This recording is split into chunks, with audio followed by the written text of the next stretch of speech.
দুনিয়াতে চলতে গেলে দুঃখ কষ্ট হয় না? যারা ঈমান নিয়ে চলে ওদের দুঃখ কষ্ট বেশি হয়।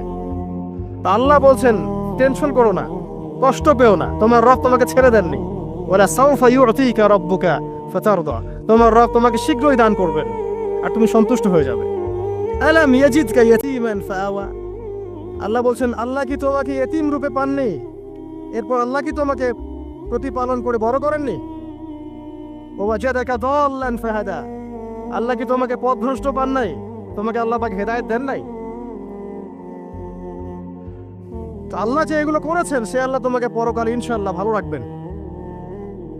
ফাআম্মাল ইয়াতীমা ফালা তাকহার, তো তুমি এতিমদের প্রতি কঠোর হয়ো না।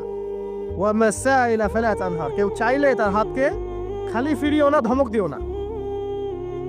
ওয়া আম্মা বিনিআমাতি রাব্বিকা ফাহাদ্দিস, তোমার রবের এই সমস্ত নিয়ামতগুলো তুমি মানুষের কাছে বর্ণনা করতে থাকো। এর পরের সূরা দিকে খেয়াল দেখবেন, সূরা আলাম নাশরাহ লাকা সাদরাক, মনে হয় দুটো একটা আরেকটার সাথে পেয়ার।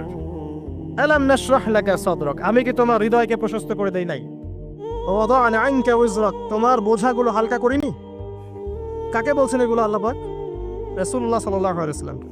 তো যে মানুষটা জান্নাতে যাবে নিশ্চিত, এবং যিনি জান্নাতের দরজা না খুললে জান্নাতের দরজা কারো জন্য খোলা হবে না।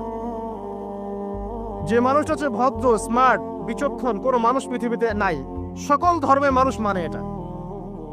কিছু আছে শয়তান, মানুষ টুপি শয়তান, এরা মানে না, বাট দেখবেন ম্যাক্সিমাম মানুষই মানে, হোক বা খ্রিস্টান বা হিন্দুইজম বা মুসলিমরা তো মানেই, সবাই মানে।